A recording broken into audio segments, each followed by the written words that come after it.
श्री राम यही घनश्याम यही राम यही घनश्याम यही राम यही राधे श्याम यही राम यही राधे श्याम यही महिमा की आरती पापियों पाप से आरती श्री भागवत भगवान की है आरती पापियों पाप से है आरती श्री भागवत भगवान की है आरती पापियों पाप से है आरती भागवत भगवान की है आरती पापियों को पाप से है आरती पापियों पाप से है आरती पापियों को पाप से है आरती पापियों को पाप से है जी की जय जय श्री राधे श्री राधे जय जय श्री राधे। सभी भक्तगण अपने अपने स्थान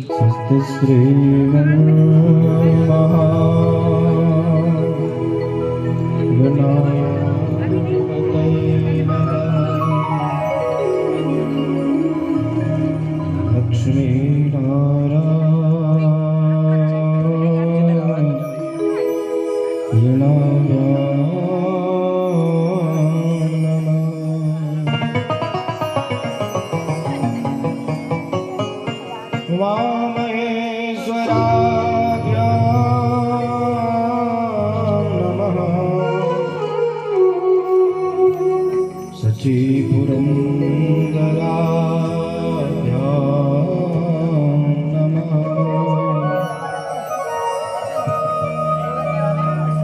माता पितृ चरण कमले नमः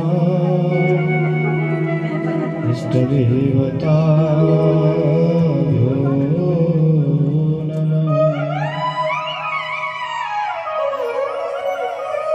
कुल देवताभ्यो नमः स्थान देवता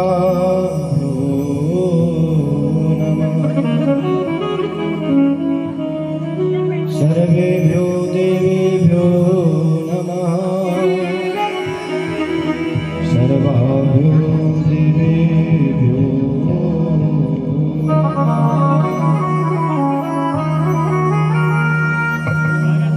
सर्वेभ्यो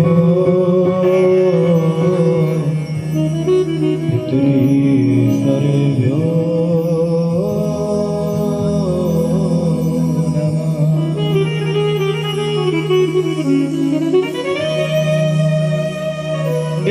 विघ्नेश्वराय वरदाय प्रियाय लंबोदराय सकलाय जगद्धिताय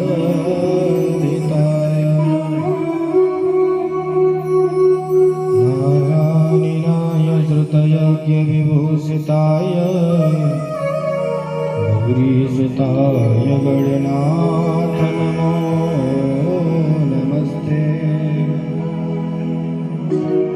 गुरुर्ब्रह्मा गुरुर्विष्णु गुरुर्देवो महेश्वर गुरुर्साक्षात् परब्रह्म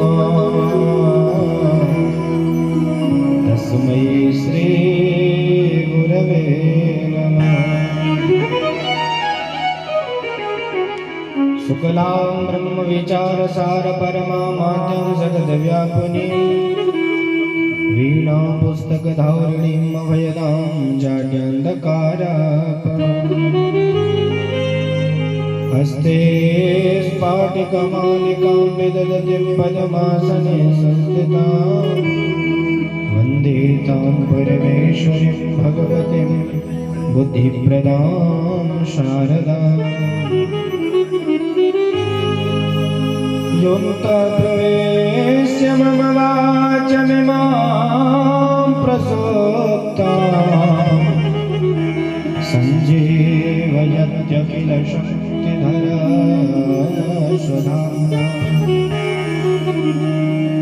अन्याश्च हस्तचरणश्रवणत्वगादि प्राणान्नमो भगवते पुरुषाय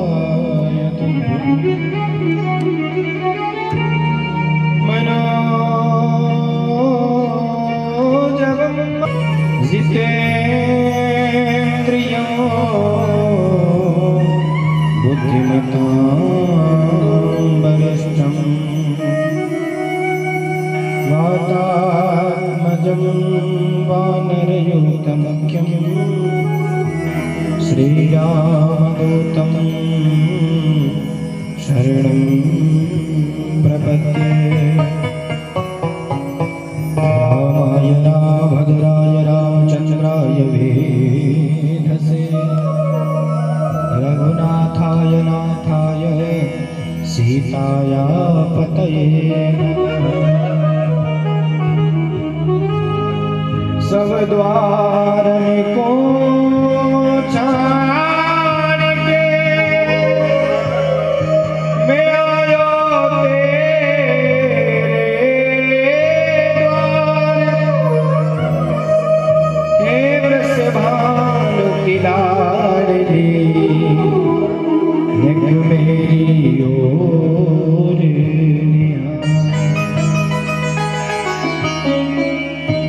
जय जय श्री राधा रमण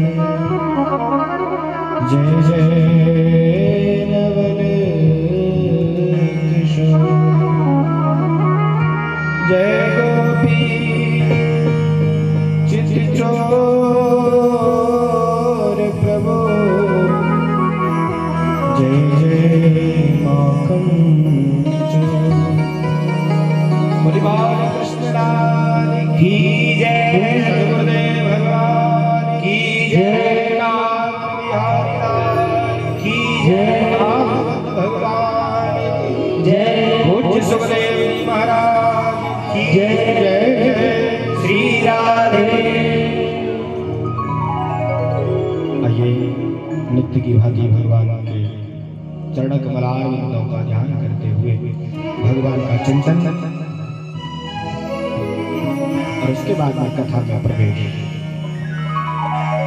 जय राधे राधे गोविंद गोविंद राधे राधे राधे गोविंद गोविंद राधे राधे राधे गोपाल राधे गोविंद राधे राधे गोपाल राधे गोविंद राधे राधे गोपाल राधे गोविंद राधे राधे गोविंद राधे राधे राधे गोविंद गोपाल राधे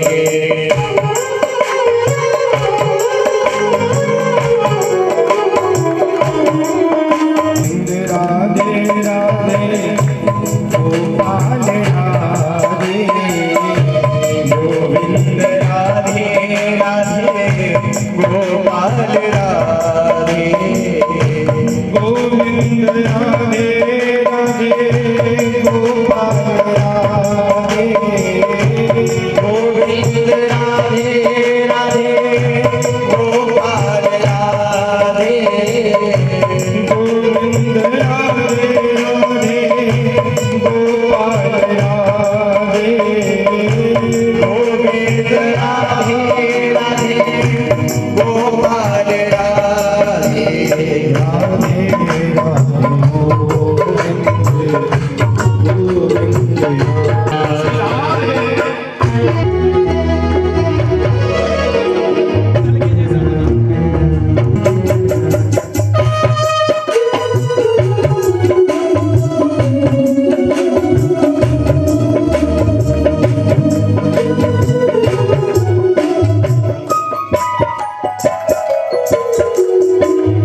राधे राधे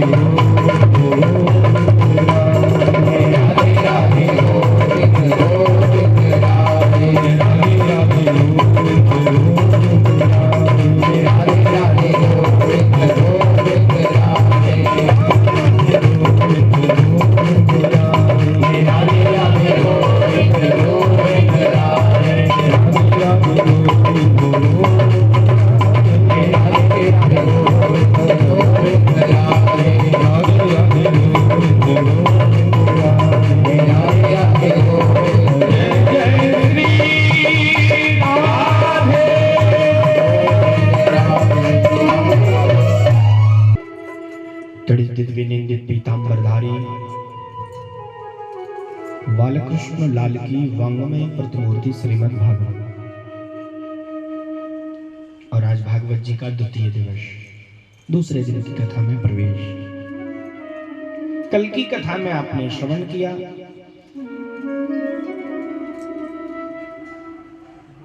पूज्य श्री सूत जी महाराज की कथा, धुंधकारी की कथा, गोकर्ण जी महाराज के द्वारा पंडित आत्मदेव को ज्ञानोपदेश गोकर्ण गीता की कथा को कल आपने श्रवण किया। अंततः धुंधकारी का उद्धार तक आपने कथा को श्रवण किया। भगवान के भक्तों ने भगवान का आवाहन कीर्तन किया। और इसके बाद में अब आज से कथा प्रारंभ होती है भागवत की। कल जो आपने सुना वो था भागवत का महात्म्य। अब भागवत जी का प्रथम स्कंद का प्रथम अध्याय के प्रथम श्लोक का श्रवण आप लोग करेंगे। जन्माद्यस्य यतोऽन्वयादितरित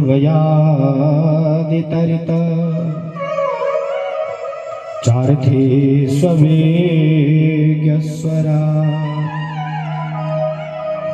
तेने ब्रह्महृदाय आदिकवये मुह्यन्ति यत्सूरयः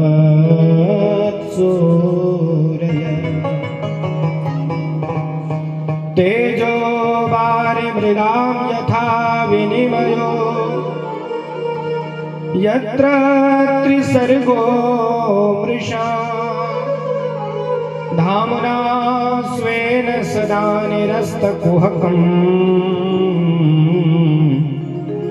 सत्यं परं धीमहि। ये भागवत जी का सबसे पहला श्लोक है। भागवत भैया ऐसा विचित्र ग्रंथ, देखो आप किसी भी ग्रंथ को उठा करके देखोगे तो हर ग्रंथ में किसी न किसी देवता की स्तुति पहले श्लोक में की गई। महाभारत को उठाओ, चाहे विष्णु पुराण को उठा करके देखो, चाहे शिव पुराण को उठा करके पढ़ो, चाहे रामायण को देखो, सब में किसी न किसी देवता की स्तुति की गई। शिव जी की स्तुति विष्णु पुराण में भगवान विष्णु की स्तुति, देवी भागवत में मां भगवती की स्तुति, सब में की गई। लेकिन भागवत एक ऐसा इकलौता ग्रंथ है जिसमें किसी की स्तुति की ही नहीं, किसी का नाम नहीं लिया। मंगलाचरण तो है, लेकिन मंगलाचरण किसके नाम का है ये नहीं कहा। केवल और केवल यहां पर सत्य की वंदना की गई। सत्यं परं धीमहि। और केवल भागवत जी के प्रथम श्लोक में ही सत्य की वंदना नहीं है, भागवत जी का मध्य आता है, भागवत जी का 10वां स्कंद। तो भागवत जी के 10वें स्कंद के दूसरे अध्याय में भी सत्य की वंदना की गई है।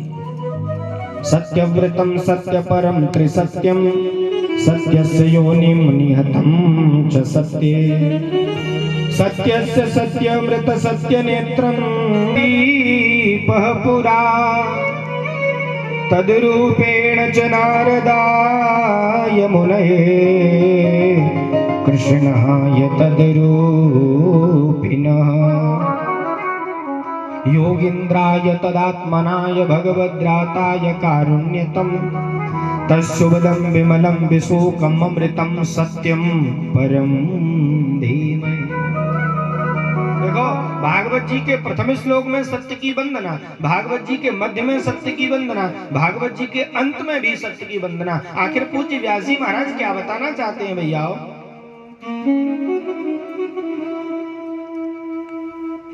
व्यास जी महाराज कहना चाहते हैं, प्रभु प्यारे, जीवन में आपने चाहे कितने भी जप तप किए हों, कितने भी पूजा पाठ किए हों, लेकिन जीवन में जब तक सत्य को धारण नहीं किया हो तब तक ये जीवन पूजा पाठ कोई सार्थक हो नहीं सकता। सत्य बोलो। पूज्य व्यास जी महाराज ये नहीं, रामायण आप ग्रंथ सभी ने पढ़ा है।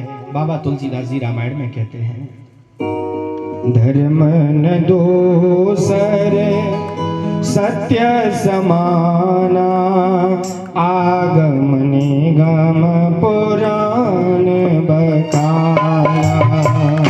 धर्म न दोसर सत्य समाना, आगम निगम पुराण बखाना। धर्म न दोसर सत्य समाना, आगम निगम पुराण बखाना। धर्म न दोसर सत्य समाना, आगम निगम पुराण बखाना। हो नहीं सत्य समा आतक पुंजा, नहीं सत्य सत्य आतक पुंजा। की सब होए के कोटि पुंजा, के सब होए के कोटि पुंजा। हो धर्म दोसर सत्य समाना, आगम निगम पुराण बखाना। श्री राम जय राम जय राम, श्री राम जय राम जय राम। बाबा तुलसीदास रामायण में इसी बात को कहते हैं, भैया अगर धर्म को बचाना है, धर्म को जानना है, धर्म क्या है, तो सत्य से बड़ा कोई धर्म जीवन में हो नहीं सकता। देखो आजकल तो लोग सत्य बोलना भी चाहे तो नहीं बोल पाते, बोलना तो चाहते हैं लेकिन बोल नहीं पाते। क्यों? सब फोन की बीमारी ऐसी चली है। फोन आ गया, भले ही बाथरूम में बैठे हो, कहाँ? बोले घर से निकल लिए जा, अभी पहुंच रहे। कहिए भाव से राधे राधे।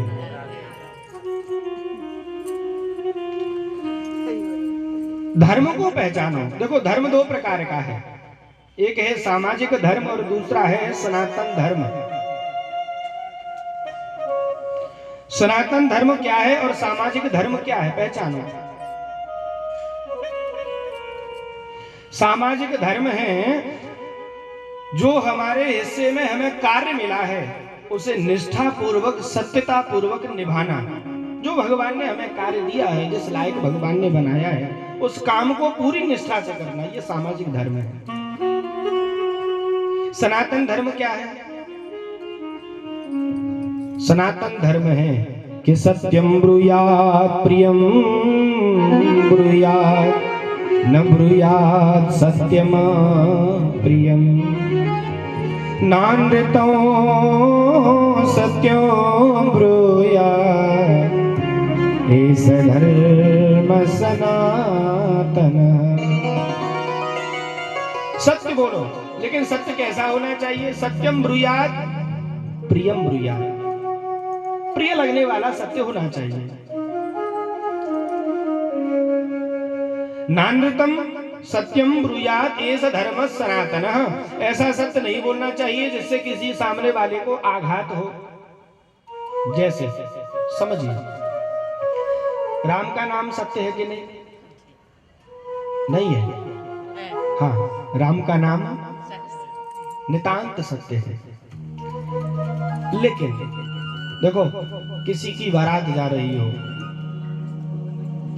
घोड़ी पर दूल्हा बैठा हो, सामने बैंड बाजे और यार दोस्त नाच रहे हो, और वहां जाकर के कोई कहे कि राम नाम, क्या हुआ साहब?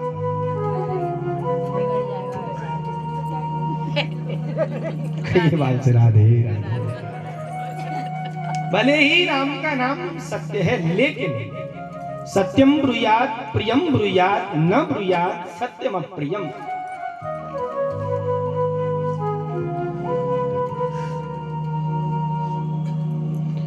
सत्य बोलो, अधिक से अधिक सत्य बोलने के मन में संकल्प होना चाहिए। जीवन में अगर आप मां भगवती की पूजा करते हैं और सत्य नहीं बोलते हैं तो सत्य समझना कि वो पूजा सार्थक हो नहीं सकती। निगम कल्पतरोर गलितम फलम सुखमुखाद अमृत द्रव्य संयुतम पिबत भागवतम रसमालयो मुहुरहो रसिका भुवि भावुका।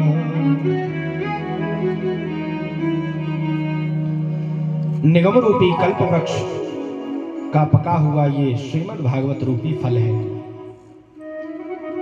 सौनकादि 88,000 ऋषि बैठे हुए हैं। श्री सूत जी महाराज इस कथा को कह रहे थे तो प्रश्न कर दिया सौनकादि 88,000 ऋषियों ने, भगवान एक बात बताइए, आपने कहा कि वेद रूपी वृक्ष का पका हुआ फल श्रीमद् भागवत है, तो फल में तो गुठली भी होती है, छिलका भी होता है, क्या इस भागवत में कोई गुठली और छिलका है जिसे छोड़े? क्योंकि बल के रस को तो खा सकते हैं, गुठली और छिलका को तो फेंकना ही पड़ेगा साहब। क्या ऐसा कुछ है? तो शास्त्रकार कहते हैं, श्री सूत जी महाराज कहते हैं, अमृत द्रव्य संयुतम, इस भागवत रूपी फल में कोई गुठली और कोई छिलका नहीं है, एकदम अमृत रस भरा हुआ है। तो क्या करें?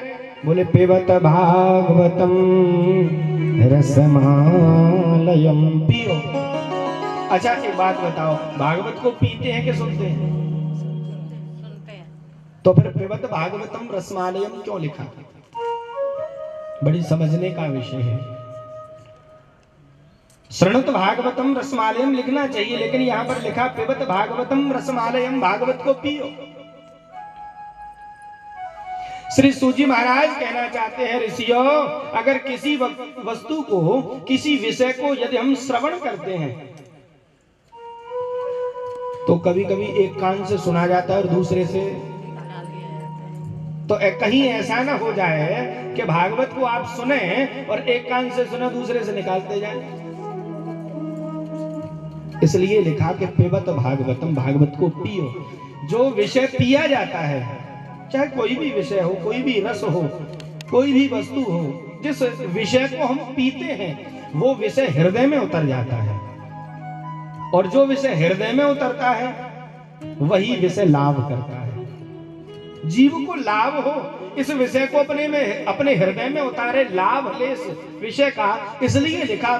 तो बाबा तुलसीदास जी कहते हैं, रामचरित जे सुनत अघाई रस विशेष जाना के नाई, रस विशेष जाना के नाई। ओ रामचरित जे सुनत अघाई, रामचरित सुनत अघाई, रस विशेष जाना के नाई, रस विशेष जाना के नाई।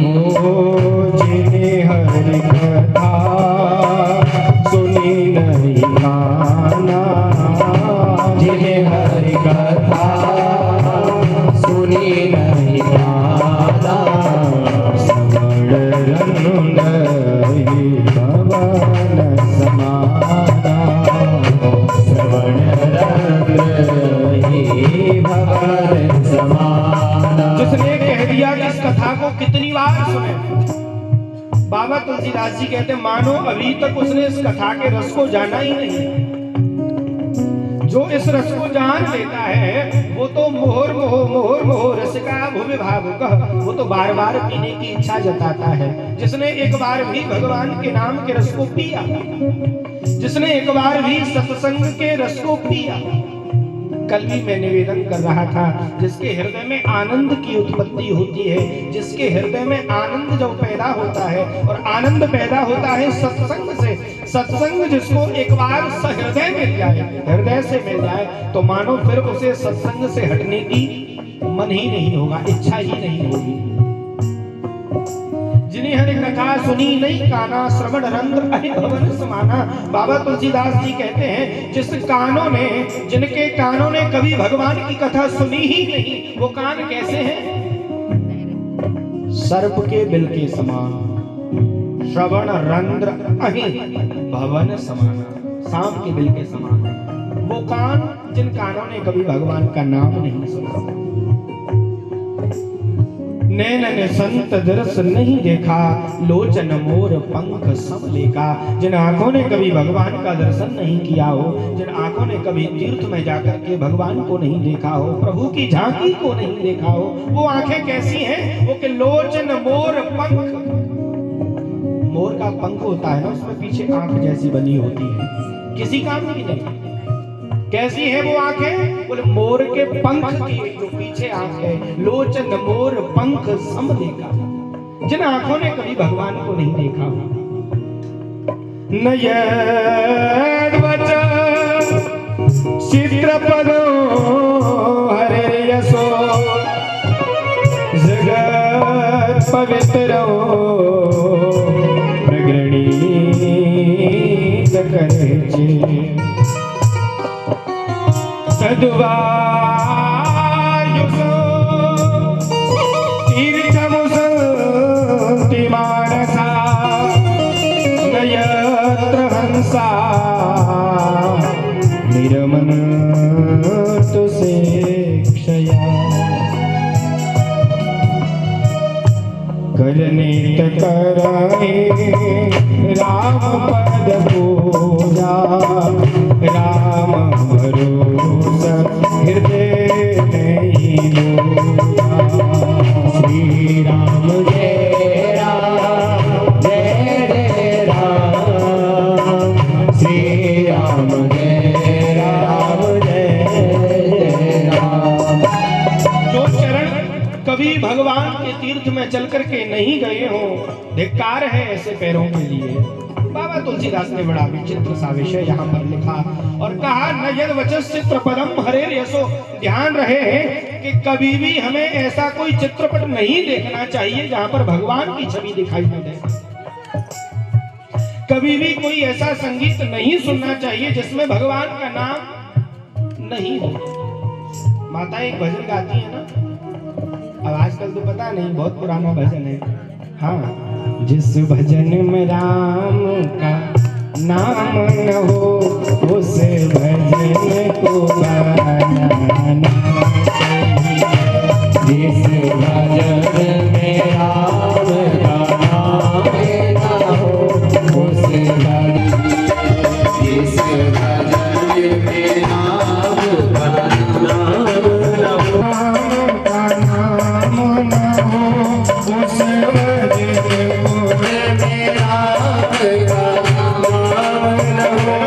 उस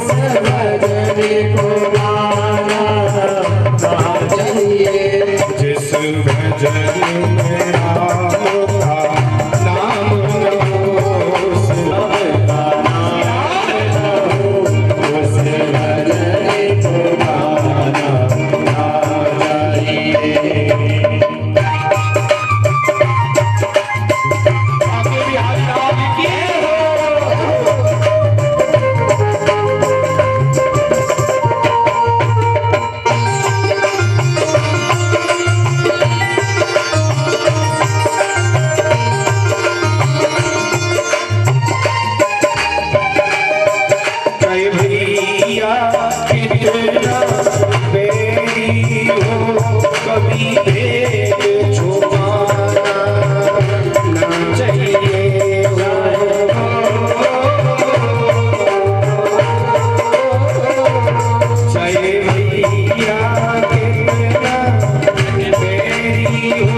चाहे बेटी कितनी प्यारी हो पर कलियों को माना ना चाहिए। बेटी कितनी प्यारी हो पर कलियों को माना ना चाहिए। चाहे बेटा कितना भी प्यारा हो, चाहे बेटा कितना भी प्यारा हो, उसे सर पे रखना चाहिए। इस नजर में राज का नाम हो, उस नजर को पाना चाहिए। जिस नजर में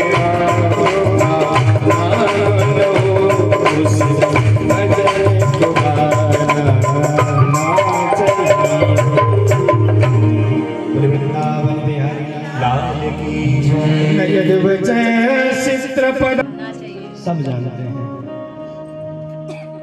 लेकिन फिर भी मुन्नी बदनाम हुई डार्लिंग।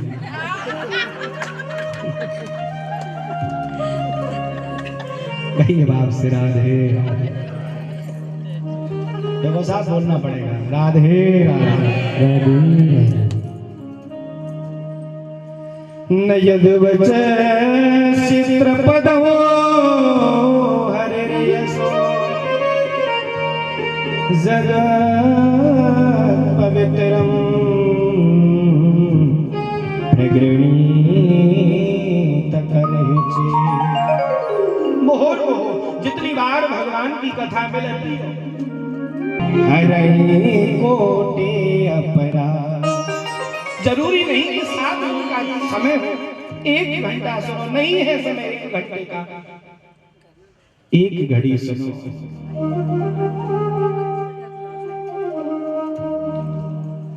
नहीं है तो आधी घड़ी सुनो, 1 पल के लिए सुनो, लेकिन सुनो ऐसे कि जीवन बदल जाए।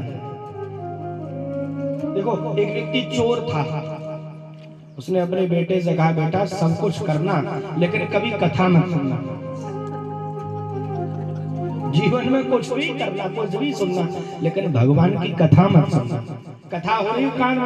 समय ऐसा आया कि बेटा किसी वृक्ष पर चढ़ करके फल तोड़ रहा था, चोरी करके लौट रहा था, तो फल तोड़े और घर की तरफ आ रहा था, तो बीच में कहीं भगवान की कथा चल रही थी। तो देखो जब तक वो कान बंद करता तब तक उसके कानों में कथा की आवाज गई, और कथा का प्रसंग चल रहा था कि दुनिया में हमें कोई देखे न देखे लेकिन भगवान हर क्षण हमें देख रहा है। इतना सुन पाया कि बोले पिताजी ने कहा कान बंद करो, कान बंद कर दिया, लेकिन फिर भी वो सब चला गया। अब देखो एक ही शब्द ने जीवन बदल दिया। सारे फल फेंके, चोरी के हैं, कोई देखे ना देखे लेकिन वो परमात्मा देख रहा है। एक दिन पिताजी के साथ चोरी करने के लिए गए, तो पिताजी तो चढ़े हुए थे, चोरी कर रहे थे। बेटा देखे रहना, कोई देखे नहीं। ठीक है, पिताजी चोरी करने में पिताजी मग्न थे। इतने में बेटा को वो बात ध्यान आई, कोई देखे ना देखे लेकिन भगवान देख रहा है। पिताजी ने कहा बेटा कोई देख तो नहीं रहा? बोले बिल्कुल देख रहा है। झट से पिताजी नीचे बेटे को साथ लेकर के घर पहुंचे। पूछा कौन देख रहा था? बोले कोई देखे ना देखे लेकिन मेरा वो परमात्मा सबको देख रहा है, हर क्षण देख रहा है, हर पल वो परमात्मा हमें देख रहा है। समझ गया कि कहीं ना कहीं कथा सुनिए, कथा सुनो, चाहे एक पल की कथा सुनो, चाहे एक शब्द सुनो, लेकिन जीवन में परिवर्तन होना चाहिए। अगर जीवन में परिवर्तन नहीं आया तो चाहे 7 दिन की कथा सुनो, कोई लाभ कथा का हो नहीं सकता है। एक घड़ी आधी घड़ी आधी में पुनिया, तुलसी संगति साधु के हरे को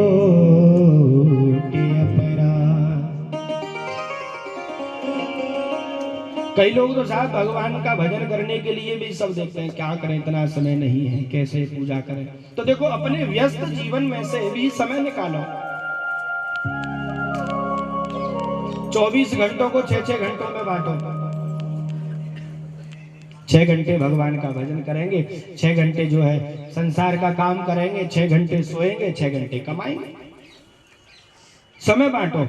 अगर 6 घंटे पूजा के नहीं समझ में आते तो 4 घंटे पूजा करें।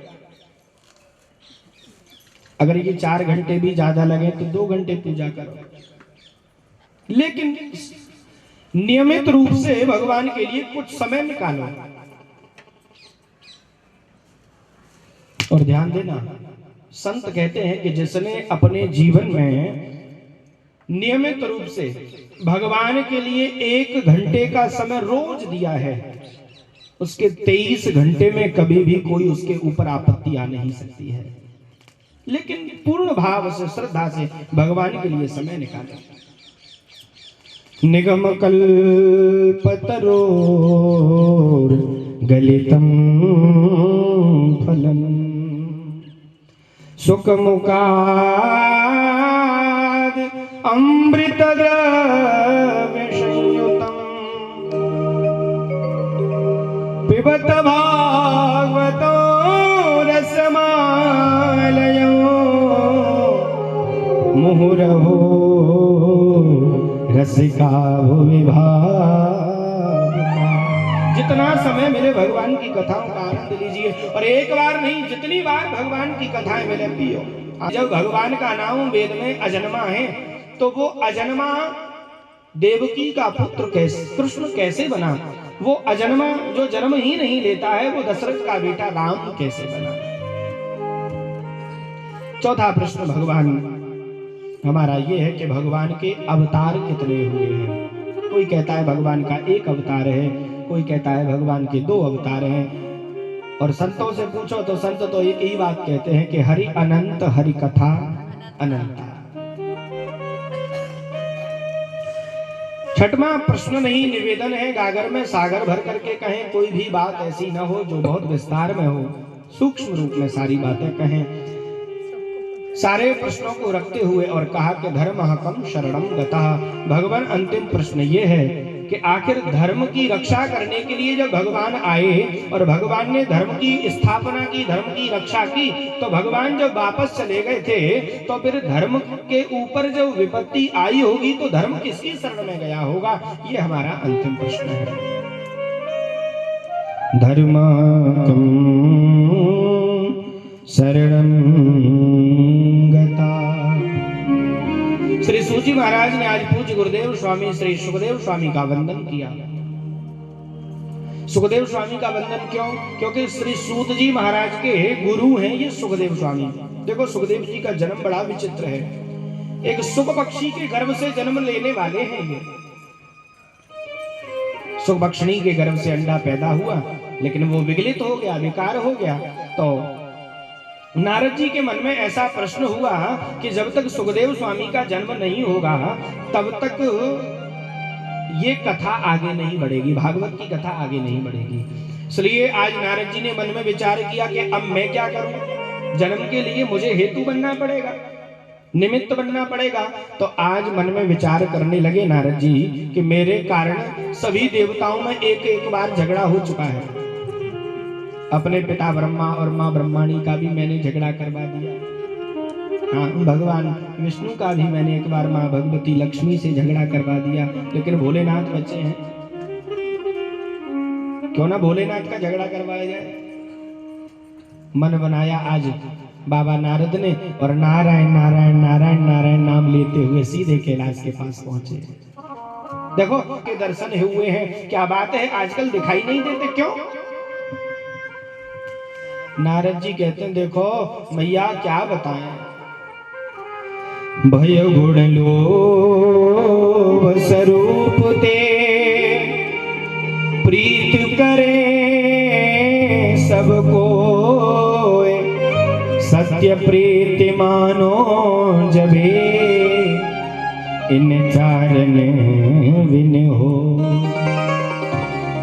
भैया आजकल संसार में कोई किसी से सच्चा प्रेम नहीं करता है, और ध्यान रहे जहां सच्चा प्रेम नहीं होता है वहां नारद नहीं जाता है। दुनिया में ये जीव 4 चीजों से प्रेम कर रहा है।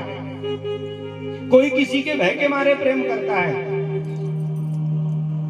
कोई किसी के गुण पर मोहित होकर के प्रेम करता है, कोई किसी से लोभवश प्रेम करता है, कोई किसी के स्वरूप पर मोहित होकर के प्रेम करता है। अन्यत्र संसार में इन 4 से हट करके कोई प्रेम ही नहीं। भय गुण लोभ स्वरूप ते प्रीति करें सब कोई, सत्य प्रीति मानो जभी इन 4 विन होए।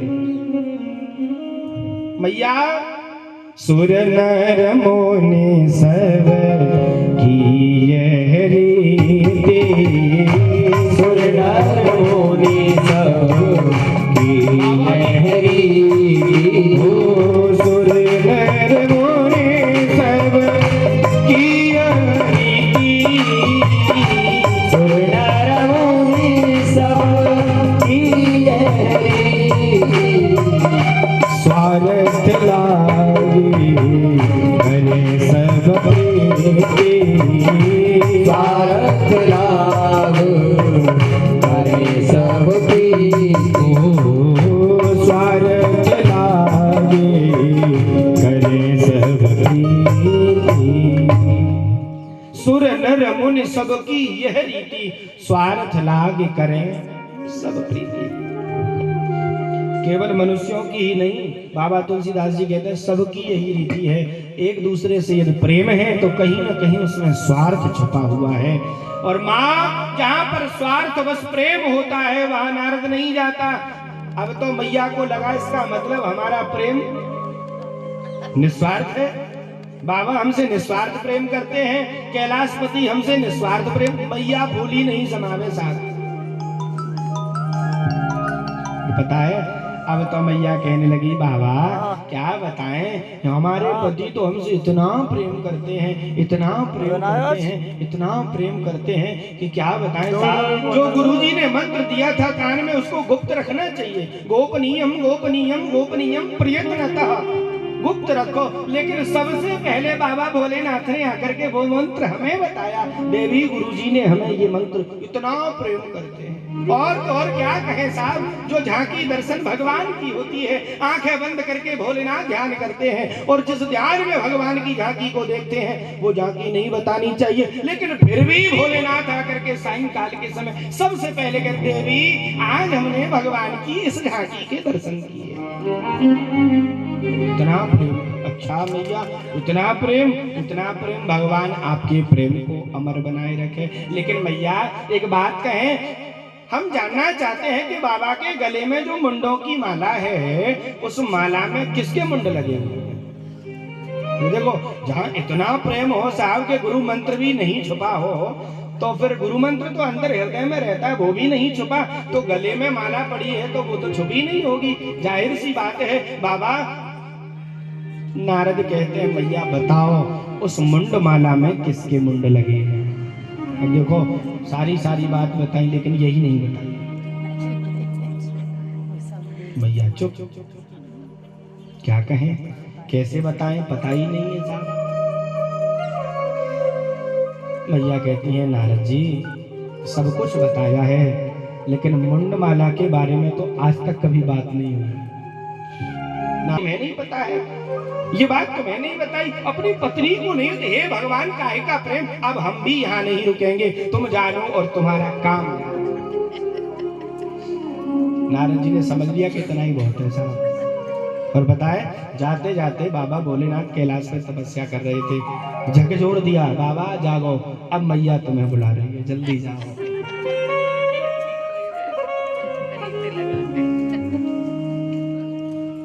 कैलाशपति समझ गए कि कोई न कोई गड़बड़ होने वाली है। और बताए मैया ने आज अपना श्रृंगार उतारा और कोप भवन में चली गई। जानते हो कोप भवन? जानते हो? हाँ जी है ना जी।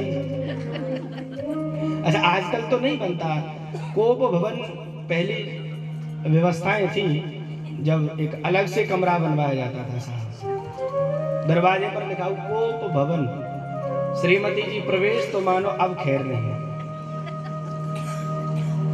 अच्छा आजकल क्यों नहीं बनवाया जाता? इतना बड़ा घर बनवा रहे हैं तो क्या को भवन नहीं बनवा सकते? क्यों नहीं बनवाते? आजकल तो सब पूरा घर ही को भवन है। जब मन करे जहां मन करे वही बैठ जाते हैं। कहिए भाव से राधे राधे।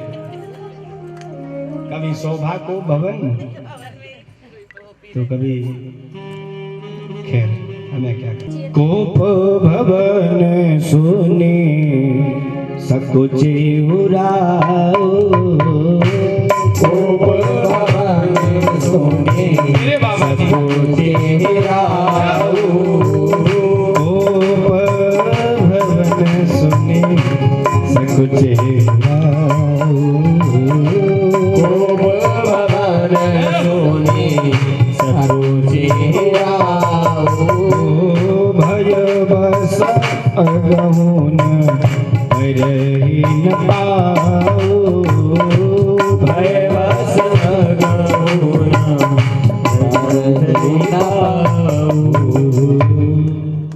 राजा दशरथ महाराज भूमि के तो राजा थे ही, लेकिन इंद्र लोक पर भी जिनका आधा अधिकार है, इंद्र के सिंहासन पर भी जिसका आधा अधिकार, कितना बड़ा राजा होगा।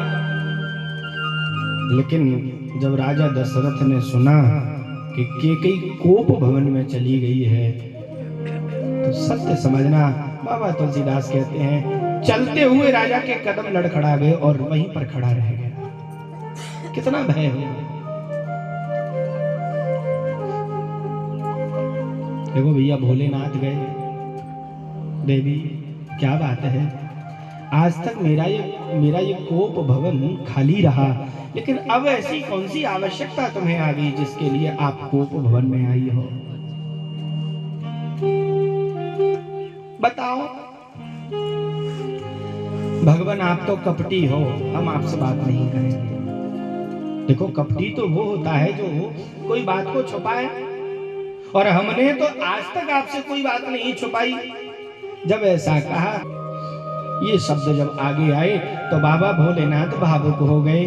देवी वैसे तो आप पराम्मा हैं, जगदम्बा हैं, लेकिन लीला की सिद्धि के लिए जब जब आपने अपने शरीर को छोड़ा है तब तब मैंने आपके सर को लेकर के अपनी माला में पिरो लिया है, आपके मुंड को लेकर के मैंने माला में पिरो लिया है। ये किसी और के मुंड नहीं है देवी, ये तो तुम्हारे ही मुंड है, ये तुम्हारे ही सर है। अच्छा देखो ये जब बात सामने आई तो मैया कहने लगी अब तो कपटी नहीं महाकपटी हो। सन्मुख होकर के सुने, भगवान की कथा कभी भी सुनो, कहीं भी सुनो, सामने बैठ करके कथा सुनो। कथा में बातें नहीं करें, एकाग्र मन से तन्मयता से कथा श्रवण, सारे नियम बताए, आसन बिछाया। और आज बाबा भोलेनाथ ने कैलाश के ऊपर चल करके डमरू बजाया। नृत्यावसाने नटराज राजो ननाद ढक्का नव पंचवारम। डमरू बजाया और जितने भी कैलाश के ऊपर विचरण कर रहे थे पशु पक्षी सब अपना अपना स्थान छोड़ करके चले गए। पशु पक्षी चले गए, लेकिन सुख पक्षिणी के गर्भ से एक नन्हा सा जो अंडा था जो विगलित हो चुका था, वो अंडा वहीं पर पड़ा हुआ था जहां पर मां भगवती बैठी हुई थी, भोलेनाथ बैठे हुए थे। देखो कथा तो प्रारंभ हुई, बाबा भोलेनाथ ने कह दिया देवी हम तो आंखें बंद करके कथा कहेंगे, तुम सुन रही हो कि नहीं, इसके लिए ओम शब्द का उच्चारण करती रहो। आज बाबा ने कथा प्रारंभ करी। पहले दिन की कथा हुई, वो पीछे पड़ा हुआ अंडा साबुत हो गया, बच्चे का उसमें से नन्हे से सुख पक्षी का जन्म हुआ। तीसरे दिन की दूसरे 12 बजे कथा विश्राम पहले दिन की हुई और 12:01 पर दूसरे दिन की कथा प्रारंभ हो गई। निरंतर गति से कथा का प्रवाह हो रहा है। बैठे बैठे मैया थकी सो गई। अमर कथा को कह रहे शिव शंकर भगवान, मैया पार्वती पार्वती सो गई, किया न उनका ध्यान। मैया कब सोई पता ही नहीं चला। क्यों? अच्छा, जहां पर ओम शब्द उच्चारण हो रहा है, जी हुजूरी जहां पर बराबर चल रही हो और वहां पर वो बंद नहीं हो, तो पता चलेगा, हो जाएगा। हाँ जी बंद हो जाएगी। क्या करें? बोले मैया के ही स्वर में आज सुख बख्शी ने ओम ओम ओम शब्द चालू कर दिया। और पता है 7 दिन की कथा निकल गई। अंततः जयकारा लगा, बोली बाल कृष्ण लाल की जय हो। और जैसे ही जयकारा लगा, आज बाबा ने आंखें खोली, इधर मैया की भी आंखें खुली। मैया कहती है, भगवान बताओ ना उन बाल लीलाओं के बाद में भगवान ने कौन सी लीला की। भोलेनाथ कहते क्या कह रही हो? कथा तो पूरी हो गई। बोले पूरी कैसे हो गई? हमने तो कथा सुनी नहीं, हम तो सो गए थे। भगवान भोलेनाथ विचार करते हैं, अगर देवी पार्वती तुम सो गई थी तो फिर कथा में ओम शब्द किसने बोला? और बताएं, आंखें बंद की, देखा वो नन्हा सा सुख पक्षी कथा श्रवण कर रहा था, नाच रहा था, प्रफुल्लित हो रहा है। भोलेनाथ मन में विचार करते हैं, कथा सुनी, मुझे कोई आपत्ति नहीं, लेकिन कथा बिना नियम के सुनी है। ध्यान रखना, कथा में अगर नियम नहीं है तो बाबा भोलेनाथ क्रोधित होते हैं। त्रिशूल उठाया और उस सुख पक्षी को मारने के लिए बाबा भोलेनाथ दौड़े। आगे आगे सुख पक्षी, पीछे पीछे भोलेनाथ दौड़ रहे हैं। श्रीमती विटका देवी, सम्यक प्रास नाम की कुटिया में श्रीमती विटका देवी व्यास जी की पत्नी केसों को सुखा रही है। और केस सुखाते सुखाते आज उवासी आई, मुंह खुला। आज मुखमंडल के द्वारा वो नन्हा सा सुख पक्षी गर्भ में चला गया। भोलेनाथ दरवाजे पर आकर के चिल्लाने लगे, व्यास जी दरवाजा खोलो, तुम्हारे घर में हमारा चोर बैठा है। व्यास जी बाहर आए, क्या चोरी हो गया बाबा? मैंने तो जहां तक सुना है, देखा है, लोटा सोटा लंगोटा के अलावा आपके पास तो कुछ है नहीं। और लोटा सोटा लंगोटा तीनों वस्तुएं मुझे तुम्हारे पास दिखाई दे रही, फिर तुम्हारा चोरी क्या हुआ? शंकर भगवान कहते हैं, हमारी अमर कथा को पी लिया है, अब हम उसे मार डालेंगे। पूज्य व्यास जी महाराज चरणों में वंदन करते हुए कहते हैं, प्रभु जिसने अमर कथा का पान कर लिया हो, फिर इस जीवन में, इस दुनिया में उसे मारने वाला कोई पैदा नहीं हुआ है, कोई नहीं मार सकता। आज बाबा भोलेनाथ को बारंबार प्रणाम किया और आज व्यास जी ने बाबा भोलेनाथ को विदा किया। 12 वर्ष बाद ये बालक गर्भ में से निकला।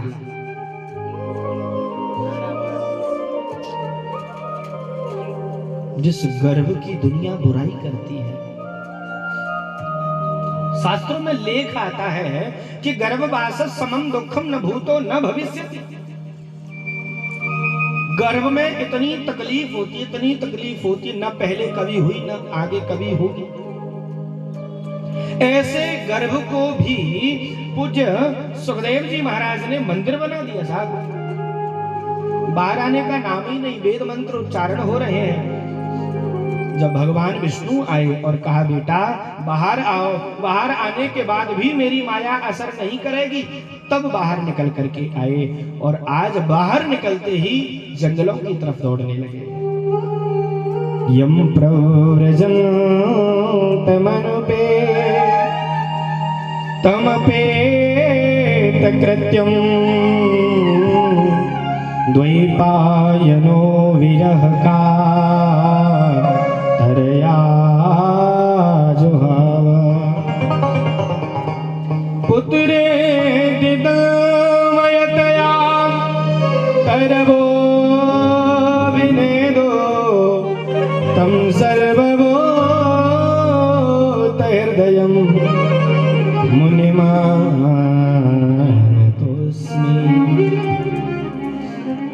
जब सुखदेव जी महाराज गर्भ से निकलते ही चलने लगे, जंगलों की तरफ जाने लगे, तो पूज्य व्यास जी महाराज पीछे पीछे चलने लगे। बेटा रुको, बेटा रुको, पुत्र रुको, पुत्र रुको। देखो, पुत्र तो कहा सुखदेव जी से, लेकिन जवाब वृक्षों से मिला।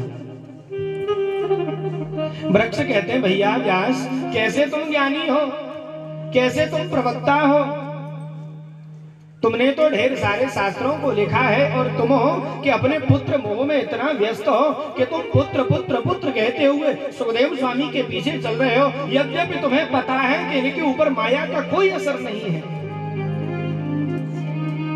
लौट जाओ अपने घर को। नहीं मानी बात तो साहब साक्षात वेद के मंत्र आज समझाने के लिए आए। वेद के मंत्र स्त्रियों के रूप में आए हैं। निर्वस्त्र होकर के कुछ स्त्रियां स्नान कर रही थी। सुखदेव जी को देख करके भी वस्त्र नहीं पहने। व्यास जी महाराज बूढ़े व्यास जी को देख करके वस्त्र पहने और क्षमा मांगी, बाबा क्षमा कर दो, देख नहीं पाई।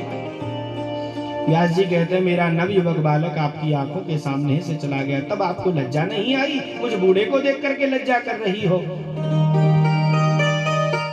स्त्रियां कोई और नहीं, वेद के मंत्र साक्षात कहने लगे पूज्य व्यास जी महाराज, शायद आपको पता नहीं है कि आपके पुत्र के जीवन में माया का प्रलोभन नहीं है। यदि आपको ये बात ज्ञात होती तो आज आप अपने पुत्र के पीछे इस तरह से भाग नहीं रहे होते।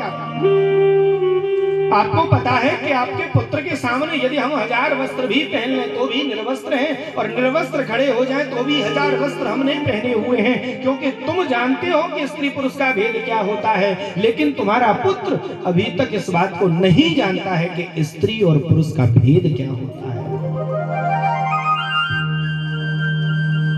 सबे पुंसाम परो धर्म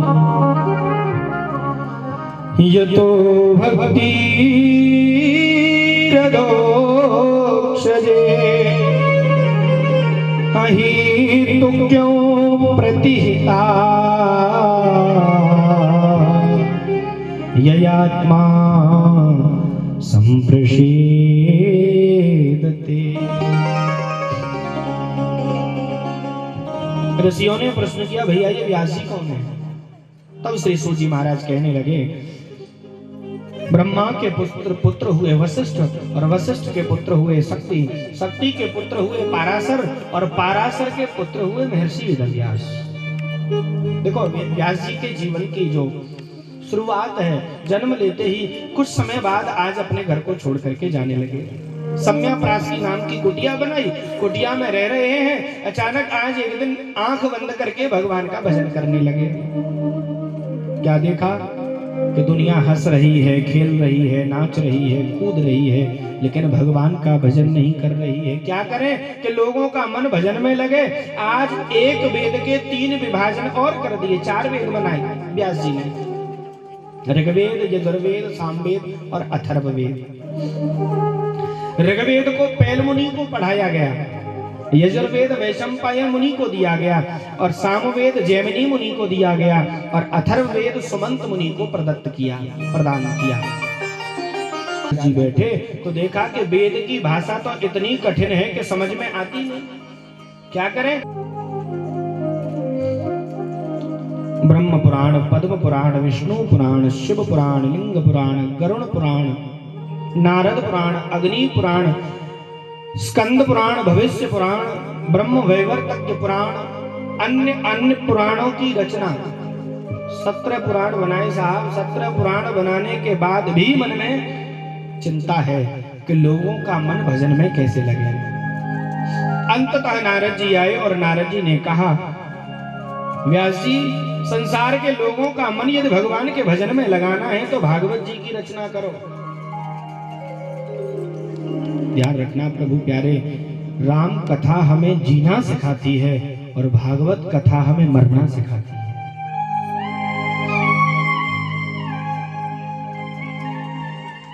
अगर जीवन जीना सीखना है कि भाई को भाई के साथ कैसे रहना चाहिए, पिता को पुत्र के साथ कैसा आचरण करना चाहिए, माता को पुत्र के साथ में कैसा व्यवहार रखना चाहिए, मित्र को मित्र के साथ में कैसे रहना चाहिए, पत्नी को पति से, पति को पत्नी के साथ कैसा व्यवहार रखना चाहिए, अगर ये सीखना है तो राम कथा श्रवण करो, राम कथा रामायण को पढ़ो।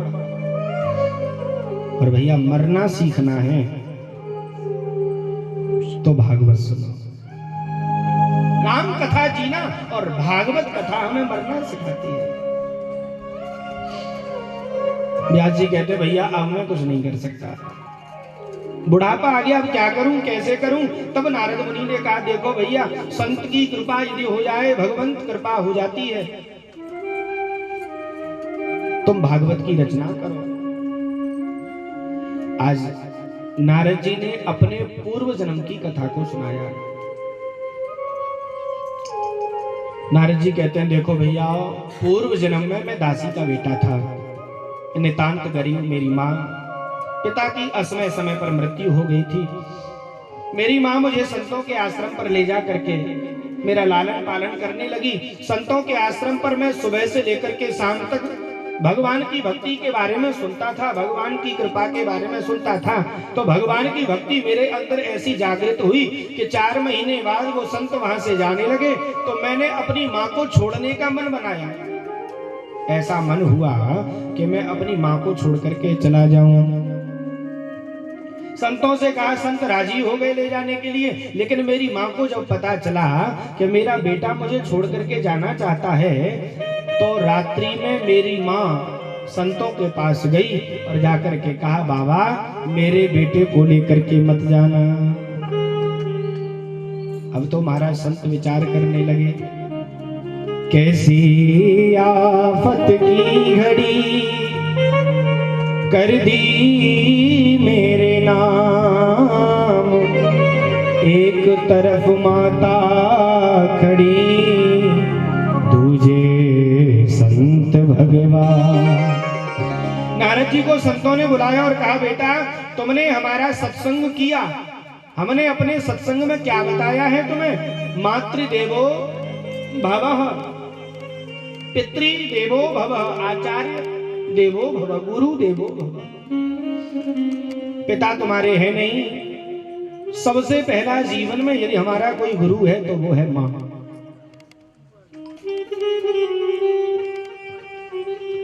और ध्यान रखना प्रभु प्यारे,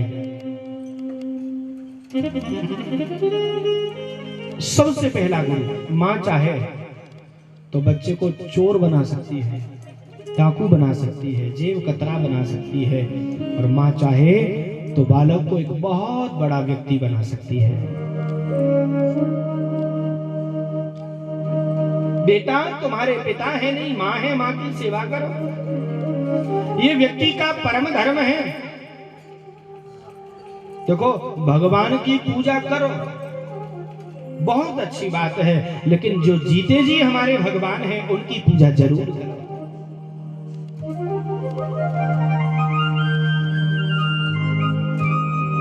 मात पिता से बढ़कर जग में है कोई भगवान नहीं, मात पिता की सेवा से बढ़कर जग में कुछ काम नहीं। जो छूता है मात पिता के नित्य चरण सुख पाता है, मिलती है आशीष उसी को भवसागर तर जाता है।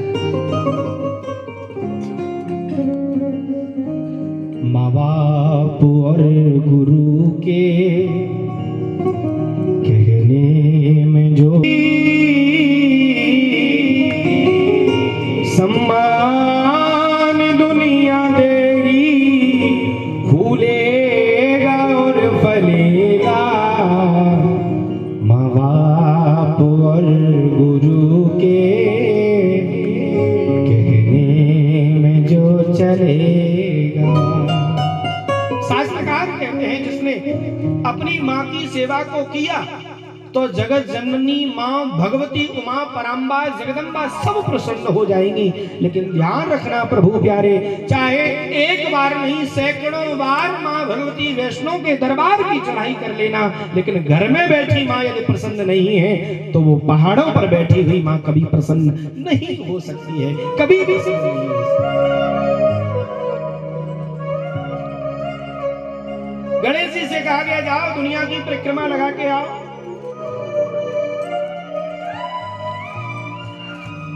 जो पहले परिक्रमा लगाए पहले वही पूजे। परिक्रमा ब्रह्मांड की करके आए, पहले पूजे वही। सभी देवता दौड़ पड़े पर गणपति वाहन पर न चढ़े। सभी दौड़ पड़े। गणेश जी महाराज विचार करने लगे, भैया किसी के पास मोर है, किसी के पास शेर है, हमारे पास तो चूहा है। पूरी दम लगाएगा तब शाम तक 1 किलोमीटर भाग पाएगा। क्या करें? माँ बाप को बिठाया, माता पिता की परिक्रमा लगा करके गणेश जी सबसे पहले आकर के खड़े हुए। पूरे ब्रह्मांड की परिक्रमा हुई मानो, और इसीलिए सबसे प्रथम पूजनीय जो है वो गणेश जी महाराज हैं। शिक्षा लेनी चाहिए हमें कथाओं से। जब तक हमारे जीते जागते भगवान हमारे समक्ष बैठे हों तब तक कोई आवश्यकता नहीं। अपने घर के भगवान को प्रसन्न करो, वो मंदिर में बैठे वाले भगवान अपने आप प्रसन्न हो जाएंगे। कितने भी भंडारे कर देना साहब, घर में अगर बैठी माँ भूखी है तो वो भंडारे कभी सफल नहीं हो सकते। कितने भी दान लुटा देना, करोड़ों करोड़ों का दान कर देना, जब तक घर में बैठे हुए माता पिता प्रसन्न नहीं है, संतुष्ट नहीं है, तो महाराज नारद जी ने ऐसी बात सुनी, आज मन का वैराग्य उतरा और कहा अब तो मैं माँ की सेवा करूंगा। चले गए संत, और नारद जी जब जब आंखें बंद करके भजन करने के लिए बैठते, देखो माँ को चिंता होती कहीं मेरा बेटा बाबा नहीं हो जाए, लेकिन ध्यान रखना प्रभु प्यारे हैं, भगवान की भक्ति करने के मार्ग में यदि कोई अपना आए, व्यवधान डाले, तो कितना भी वो अपना हो छोड़ देना चाहिए। तजिए ताहि कोटि बेरी सम, तजिए ताहि कोटि बेरी सम, यद्यपि परम स्नेही जाके प्रियन राम वेदे। भगवान की भक्ति के मार्ग में कोई भी है छोड़ दो। अच्छा किसी ने छोड़ा? बोले बिल्कुल छोड़ा। तजो पिता प्रहलाद, विभीषण बंधु भरत में तारी, गुरु बलि तजो कंगलकारी। किसी ने अपने पिता को छोड़ा, किसी ने माँ को छोड़ा, किसी ने भाई को छोड़ा, किसी ने परिवार को, किसी ने पति को छोड़ा। भगवान की भक्ति करने के मार्ग में जो आया सबने छोड़ा। नारद जी मन में विचार करने लगे, हे भगवान जब जब आंखें बंद करके भजन करने के लिए बैठता हूँ, ये मेरी माँ आ जाती है, भजन नहीं करने देती है। हे प्रभु मेरी माँ मर जाए। यद्यपि ऐसा सोचना गलत है, लेकिन फिर भी तजियो ताहि कोटि बेरी सम, यद्यपि परम स्नेही जाके प्रियन राम दे देही। और देखो भगवान ने बड़ी जल्दी सुनी। प्रातः काल होते ही गाय दोहने के लिए 4 बजे के समय पर जा रही थी। घास में एक बहुत बड़ा सर्प बैठा हुआ था। सर्प ने दंशन किया और नारद जी की मां की मृत्यु हो गई। अब तो महाराज बड़ी जोर से हंसे और रोए। देखो एक आंख से ठंडे आंसू निकले और दूसरी आंख से गर्म आंसू निकले। नहीं आई बात समझ में? खुशी के आंसू ठंडे होते हैं, खुशी के आंसू, और दुख के आंसू गर्म होते हैं। दुख इस बात का है भगवान मेरी जन्म देने वाली मां मर गई, लेकिन खुशी इस बात की है कि भजन करने से रोकेगी नहीं। मां का संस्कार किया और जाकर के भगवान की भक्ति को किया। देवदत्ताम इमाम वीणाम सर्व ब्रह्म विभूषिताम। नारद जी कहते हैं व्यास जी महाराज ये सब हुआ संतों की कृपा से। संत कृपा से वो नारद जो दासी का पुत्र था, नितांत गरीब था, वो दासी का पुत्र संतों की कृपा से आज आपके सामने नारद बन करके खड़ा है। देवताओं के दरबार में मैं कभी भी कहीं भी जा सकता हूँ, कोई मनाही नहीं है। ऐसी कृपा मेरे ऊपर संतों की हुई है, और आप कहते हो मैं कुछ नहीं कर सकता। संत की कृपा अगर जीवन में हो जाए तो व्यक्ति कुछ भी कर सकता है।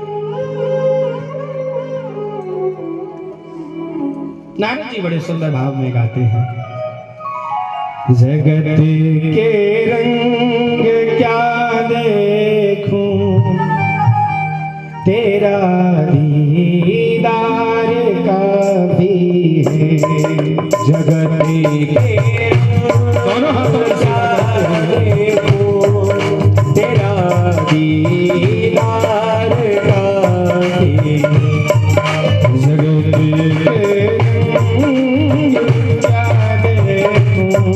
तेरा दीदार काफी है जगत के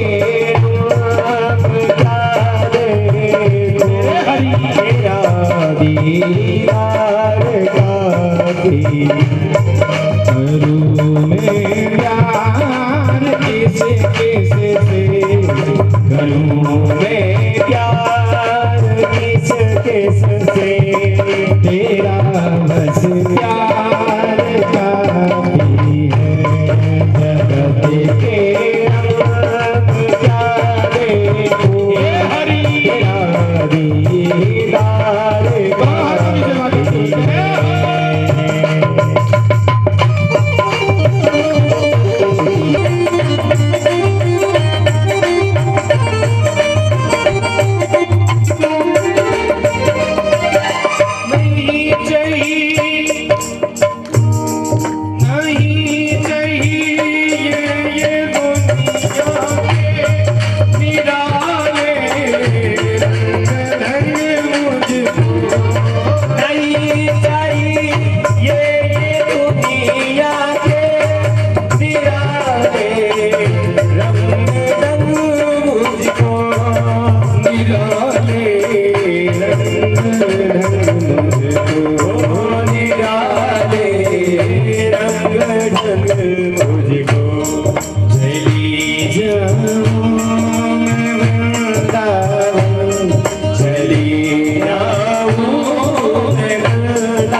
आँखों में हो हरदम।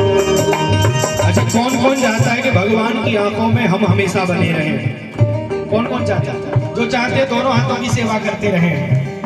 तेरी आंखों में हो हरदम, तेरी आँखों में हो तेरा दीदार काफी है। जगत के रंग क्या देखूं, तेरा दीदार काफी है।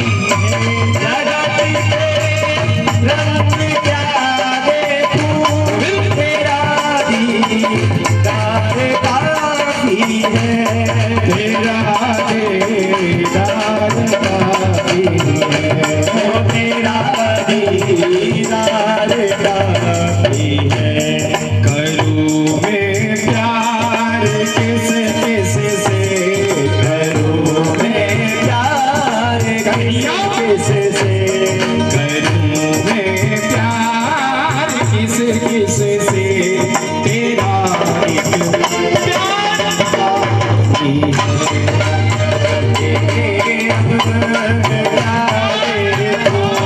तेरा दीदार काफी है। तेरा दीदार काफी है। दीदार काफी है। तेरा दीदार काफी है। तेरा दीदार काफी है। तेरा बस प्यार काफी है। तेरा बस प्यार काफी है।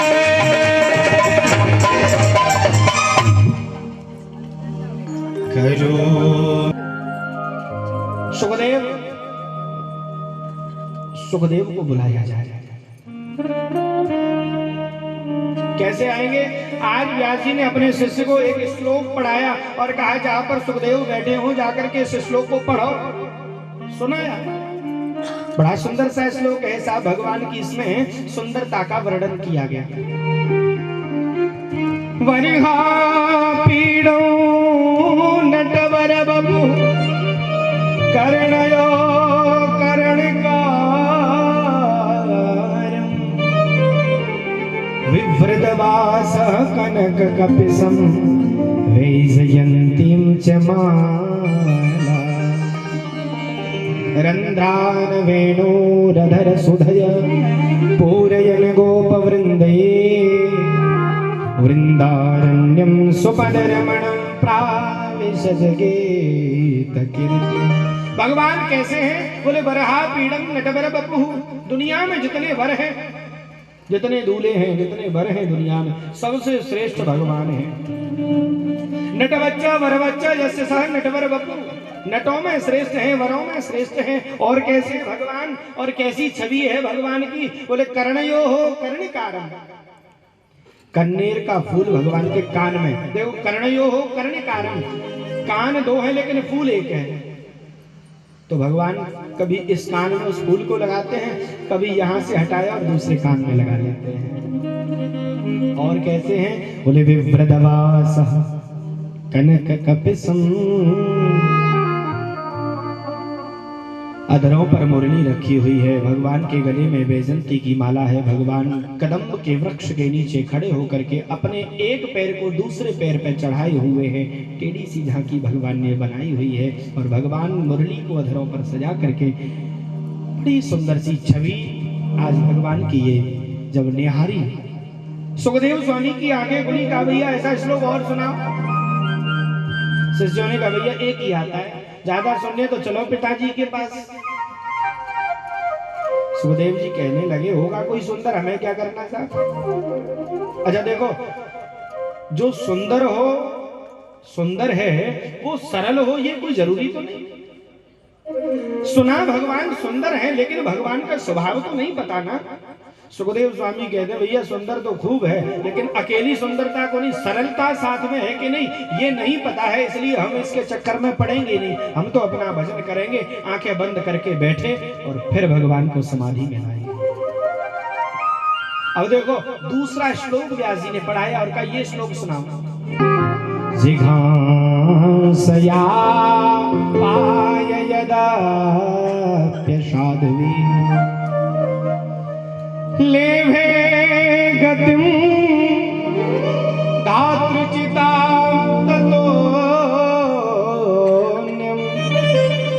कंबा दयालुम शरणं ब्रजे। भगवान कैसे हैं? अहो बकीयम, देखो तो सही बकासुर की बहन बकी पूतना को स्तनों पर जहर लगा करके भगवान को मारने के लिए गई। और पता है मेरे भगवान ने उसको जो गति मां यशोदा को सैकड़ों वर्ष बाद मिलने वाली थी, वो गति भगवान ने इस पूतना को पहले दी। अब इससे बड़ा करुणा का सागर कौन होगा साहब? अच्छा देखो श्रीमद् भागवत पढ़ाओ, लेकिन जिसने क्रोध हो और काम पर विजय प्राप्त की हो वो भागवत पढ़े। तो इनकी परीक्षा जनक महाराज के द्वारा कराई गई। जनक जी ने जब परीक्षा की है तब आज सुखदेव स्वामी को भागवत पढ़ाई।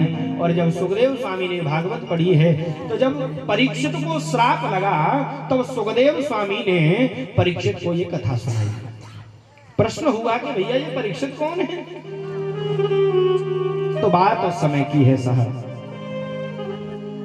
परीक्षितो यो राजर्षे जन्म कर्म विलापनम संस्थां च पांडुपुत्राणां वक्षे कृष्ण कथोदय। बात उस समय की है जब कौरव और पांडवों का युद्ध चल रहा था, महाभारत चल रहा था। तब भगवान के समक्ष जो घटना घटी वो कथा यहाँ पर श्रवण कराई जा रही है। बड़े ध्यान से इस कथा को श्रवण करें। बात उस समय की जब युद्ध चल रहा है तो भीष्म ने कुछ प्रतिज्ञाएं की, कुछ बातें कही, तो युद्ध की विभीषिका बढ़ती गई। और एक दिन वो आया जब भीम भैया ने दुर्योधन की जंघा को तोड़ करके रणभूमि में डाल दिया। दुर्योधन की जंघा टूटी तो दुर्योधन का मित्र है अश्वत्थामा। अश्वत्थामा आया और मन में विचार किया कि मेरा मित्र है और संकट के समय मित्र का साथ कभी नहीं छोड़ना चाहिए। धीरज धर्म मित्र और नारी आफत काल परखियो चाहिए। संकट के समय मित्र अपना है कि नहीं ये पता चल जाता है। पता है आया अश्वत्थामा, कहता है भैया दुर्योधन बता तेरी जंघा को किसने तोड़ा? मैं उसे छोड़ूंगा नहीं। भैया पांडवों ने।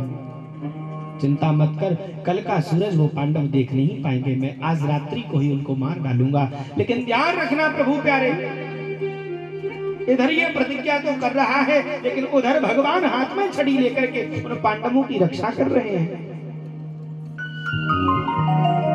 जाको राखे साइया मार सके ना को, बाल नवा का कर सके जो जग मेरी हो। जिसकी रक्षा स्वयं भगवान कर रहा हो क्या उसे कोई मार सकता है? नहीं मार सकता।